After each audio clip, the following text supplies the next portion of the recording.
नमस्कार. Edu corner या ज्ञानवर्धक चॅनेलवरती आपल्या सर्वांचे हार्दिक स्वागत आहे. आज नवरात्रीची दुसरी माळ. काल आपण पंडित रमाबाई यांच्याविषयीची कृतज्ञता व्यक्त केली आणि पहिली माळ आपण गुंफली. आज आपण जाणार आहोत डॉक्टर रखमाबाई राऊत यांच्याविषयीची कृतज्ञता व्यक्त करण्यासाठी. रखमाबाई राऊत महाराष्ट्रातल्या ह्या एक ज्ञानसंपन्न व्यक्तिमत्व, पण तशा दुर्लक्षितच. द हिंदू लेडी या नावाने त्यांचं लेखन खूप प्रसिद्ध आहे. पण खरंच किती लोकांना माहिती आहे द हिंदू लेडी या नावाने लेखन करणाऱ्या या डॉक्टर रखमाबाई राऊतांची कहाणी किंवा त्यांचा संघर्ष? त्या काळात हे खूप मोठं पाऊल होतं. 1864चा रखमाबाई राऊतांचा जन्म आहे आणि हे काळ किंवा हा जो सगळा कालावधी आहे, पारंपरिक परंपरा आणि खूप साऱ्या कुप्रथा यांनी खरं तर भरलेला काल होता. समाज सुधारणांची वणवा होती किंवा समाज सुधारणेची सुरुवात कुठेतरी झालेली होती, पण या सगळ्यातनं स्त्रिया कुठेतरी दुर्लक्षित होत्या. बालविवाहाचं प्रमाण मोठ्या प्रमाणावर होतं. रखमाबाई राऊत यांचा जो कालखंड होता तेव्हा बालविवाहांना बंदी घातलेली नव्हती. पण रखमाबाई राऊत यांनी एक मोठं क्रांतिकारक पाऊल उचललं आणि स्वतःच्या आयुष्यामध्ये बदल घडवणाऱ्या या सावित्रीच्या वाटेने जाणाऱ्या एक सुधारणेचं किंवा या वाटेचं, सावित्रीच्या वाटेवरचं एक मैलाचा दगड ठरलेला अशा ह्या खरं तर स्त्रिया यांच्याविषयीची कृतज्ञता व्यक्त करणं हेच कुठेतरी या दुर्गेला नमन करण्यासारखं आहे.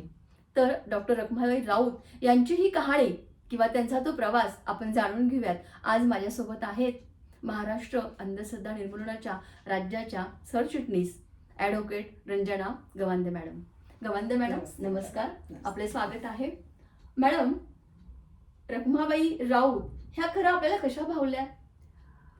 रखमाबाई राऊत खरं तर स्त्रियांच्या जो आज सक्षमीकरणाचा जो इमारत आहे त्याच्या पायातला हा महत्वाचा दगड आहे. रखमाबाई राऊतांची जर आयुष्य बघितलं आणि त्यांचा आयुष्यातला संघर्ष आणि त्यांनी मिळवलेले यश, ह्या सगळ्याच गोष्टी जर आपण बघितल्या तर वयाच्या 11व्या वर्षी लग्न झालेल्या रखमाबाई, की जी मुलगी जिला शिक्षणाची खूप आस आहे, शिक्षणासाठीचं खूप मोठं पॅशन आहे, अशी ही मुलगी आणि वयाच्या 11व्या वर्षी लग्न झाल्यानंतर एका अशिक्षित तरुणाशी, 17व्या वर्ष वयाच्या मुलाशी त्यांचं लग्न झालं, की जो अतिशय दरिद्री कुटुंबात वाढलेला, शिक्षणाची वाणवा, शिक्षण शून्य असलेला प्रचार नव्हता. आणि ह्या मुलाने, दादोजी त्याचं नाव, रखमाबाई वयात आल्यानंतर त्यांनी माझ्याकडे नांदायला यावं अशी मागणी केली आणि ही मागणी करण्यासाठी त्या दादोजीच्या मामाने चिथावणी त्याला दिली होती. ती कशासाठी? तर रखमाबाईंचे जे वडील होते, म्हणजे त्यांचे पहिले वडील वारले आणि त्याच्यानंतर त्यांच्या आजोबांनी त्यांच्या आईचा दुसरा विवाह केला होता. तर ते त्यांचे जे वडील होते त्यांनी काही रक्कम रखमाबाईंच्या नावावर ठेवलेली होती आणि ती रक्कम कदाचित आपल्याला मिळावी ह्या लालसेपोटी दादोजीच्या मामांनी त्याला रखमाबाईंनी नांदायला यावं असा पाठपुरावा करण्यासाठी प्रवृत्त केलं. रखमाबाईंनी दादोजीला स्पष्ट शब्दात, मी नांदायला येणार नाही, बालवयात झालेला विवाह मला मान्य नाही, अशा प्रकारचं उत्तर त्या काळामध्ये दिलेलं आहे. म्हणजे हा साधारणतः काळ 1875 मध्ये त्यांचं लग्न झालं आणि नंतर त्याच्या म्हणजे समज नसताना केलेला विवाह मला मान्य नाही हे म्हणणं हेच खूप मोठं, खूप क्रांतिकारी पाऊल हे खरं तर होतं. आणि मग त्याच्या पुढचा संघर्ष पण खूप महत्वाचा आहे. दादोजीने त्यांना रीतसर नोटीस पाठवली की नांदायला यावं म्हणून. त्या नोटीसलाही त्यांनी ठामपणे उत्तर दिलं की बालपणातला विवाह मला मान्य नाही, मी नांदायला येणार नाही. आणि त्या नोटीसला नकारार्थी उत्तर गेल्यानंतर दादोजीने कोर्टात खटला दाखल केला. त्या काळामध्ये अशा एका मध्यमवर्गीय स्त्रीने विवाह नाकारणे आणि त्याचा खटला कोर्टात जाणे ही खूप अद्भुत आणि अशी असामान्य बाब होती. संपूर्ण समाज असा जागा चौताळून उठला आणि एकीकडे रखमाबाई लढत होत्या त्या खटल्यामध्ये त्या लढा देत होत्या. दुसरीकडे त्यांच्यावर टीकेची मोठी राळ उठली होती आणि ह्या टीकेला उत्तर देण्यासाठी आणि बालविवाहाचे जे दुष्परिणाम आहेत ते समाजासमोर आणण्यासाठी रखमाबाईंनी हिंदू लेडी हे टोपण नाव धारण केलं आणि हे टोपण नाव धारण करून त्यांनी वर्तमानपत्रांमधून लिखाण सुरू केलं. बालविवाहाचे दुष्परिणाम समोर आणण्यासाठी त्या सतत लिहित राहिल्या आणि एकीकडे खटला चालू होता. आणि माझ्या सगळ्या भगिनींना खरं तर सांगायला मला खूप त्रास होतो कसा तो काळ, की त्या काळामध्ये एखादी स्त्री नवऱ्याकडे जायला नकार देते म्हणून कोर्टाने काय आदेश करावा, एक तर तू नांदायला जा, नाहीतर 6 महिने कारावास पत्कार. बापरे, म्हणजे अंगावरती शहारे येतात हे कोर्टाचा हा निकाल. आणि त्यावेळेस म्हणजे स्त्रियांच्या बाजूने काही कायदे नव्हतेच का? किंवा स्त्रियांना न्याय देणारे कायदे तेव्हा इतके डेव्हलप झाले नव्हते, त्याचा विकास झालेला नव्हता. म्हणजे केवढा अन्याय होता की ज्यांच्याकडे दाद मागावी ती दादही आपल्याला मिळणार नाही याची खात्री असतानाही एवढी लढणं लढत होत्या. म्हणजे अन्यायाविरुद्ध वाचा फोडणं हेच खूप महत्वाचं होतं नाही का त्या काळात.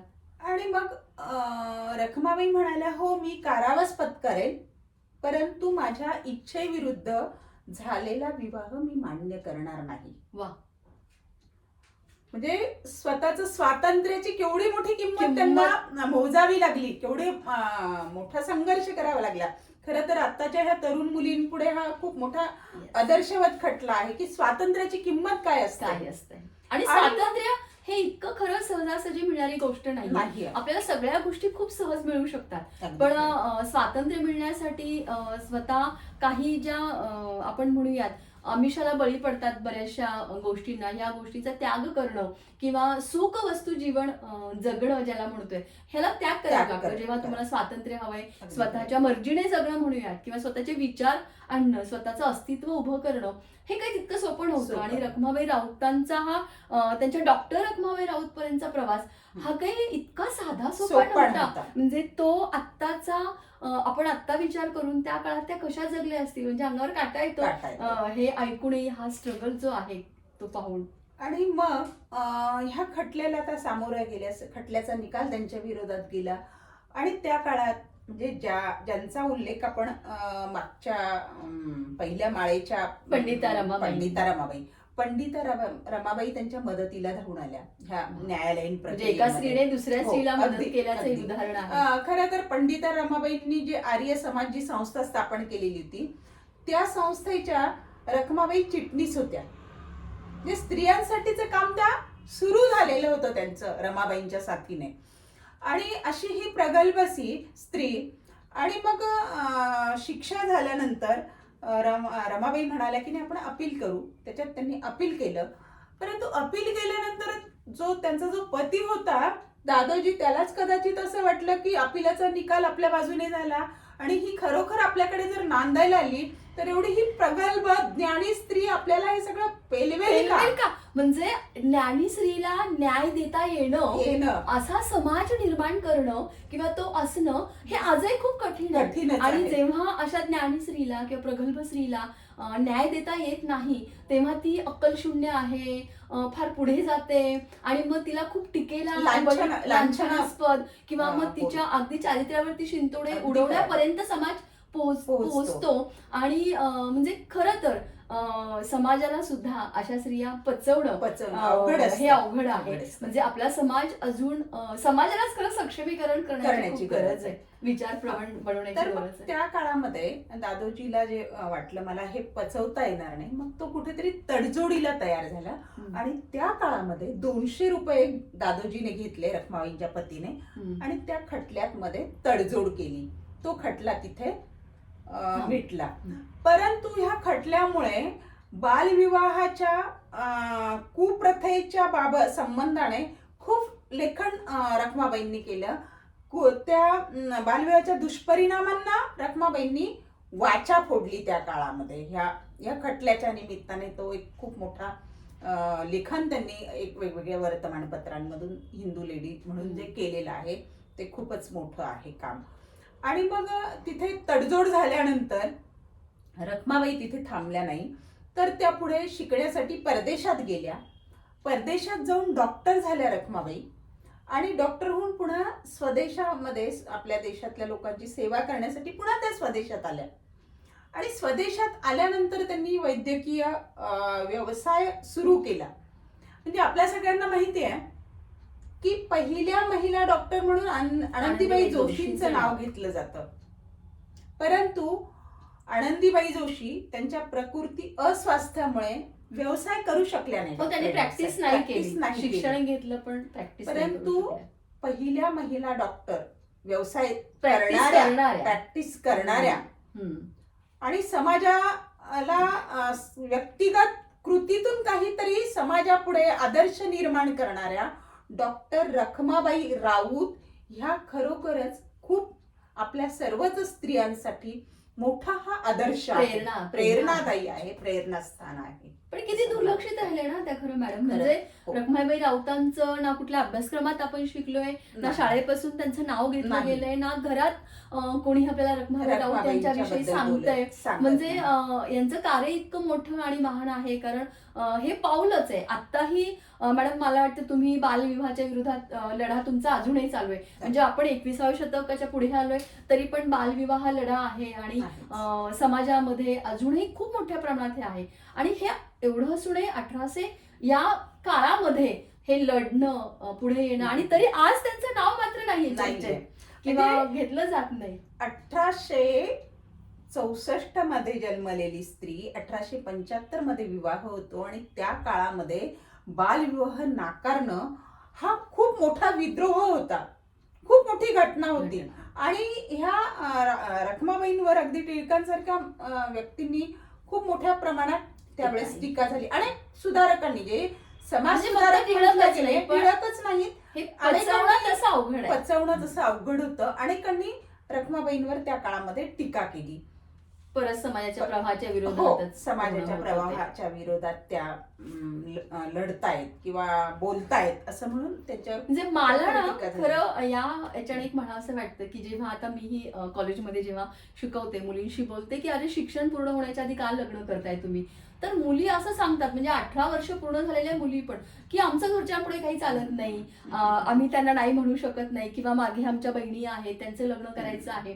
म्हणजे करिअर किंवा स्वतःच्या अस्तित्वाला फार महत्व देत नाही. आणि त्या दृष्टीने तुलना करता रखमाबाई ह्या खूप महान वाटतात, फार प्रगल्भ होत्या, फार महान होत्या, फार महान. आणि त्यांनी स्वतःचं अस्तित्व कशात आहे, म्हणजे समाजाबरोबर जाण्याने, त्या प्रवाहात जाण्याने आपण कुठेतरी आपलं हे जीवित कार्य आहे किंवा आपलं स्वातंत्र्य आहे आणि आपण मागे राहणार आहे. आणि हा जन्म एकदा मिळतो आणि हा असा वाया घालवायचा नाही. ही त्या काळातली समज किती मोठी होती नाही का? खूपच निश्चितच मोठी समज होती. म्हणजे आज आपण नवरात्राच्या निमित्ताने दुर्गा पूजा करतो, परंतु ह्या खरं तर दुर्लक्षित राहिलेल्या दुर्गा म्हणाव्या हिंदू लेडी म्हणतो. आणि ह्या दुर्गांची दखल आजच्या माझ्या तरुण मैत्रिणींनी निश्चितच घ्यावी लागेल. किती मोठा हा विद्रोह होता की स्वतःच्या स्वातंत्र्यासाठी, स्वातंत्र्य हे काही साधी गोष्ट नाहीये, आणि स्वतःच्या स्वातंत्र्यासाठी कुप्रथेच्या विरोधात लढणं हा खूप मोठा विद्रोह आहे.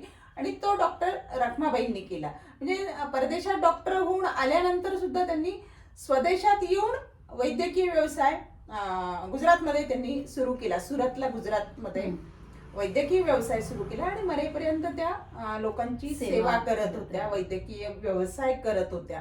अशा अतिशय ह्या महान विभूती आहेत. आणि ह्या दसऱ्याच्या निमित्ताने किंवा ह्या नवरात्राच्या निमित्ताने ह्या ज्या दुर्गा आहेत यांचं स्मरण करणं आपलं कर्तव्य आहे असं मला वाटतं.